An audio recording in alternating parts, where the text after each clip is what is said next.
Well, I've handled a number of cases, and I can bring creativity to each case. Now, one example is Radco versus Diamond Walnut.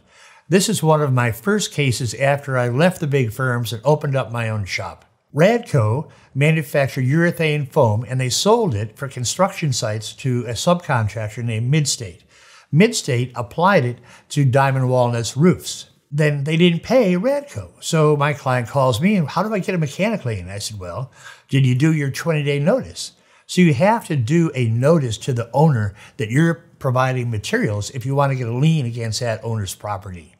They didn't do a 20-day notice. The time it expired. You have to do it within 20 days of the delivery of the product to the site. So I said, well, can you go and drive there and pick up these 55-gallon drums, drive them around the block, and then drop them off again? You're releasing possession, and boom, here's your 20-day notice. Well, no, they're all locked up. They're all locked up in a warehouse. So that's just great. So I thought about my conversation with him, and he said Midstate could not pay their bills when due. They were basically insolvent when they purchased that product on credit.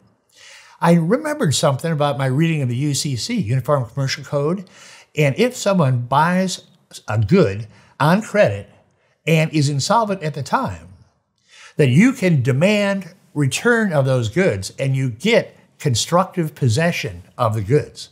So I demanded the return, and then I now had constructive possession, and then I served a 20-day notice, and I released constructive possession, although the 55-gallon drums never left the warehouse.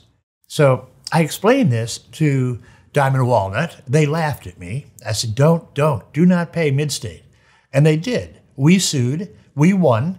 It was precedent setting because nobody had ever grafted the UCC under a mechanic lien statute.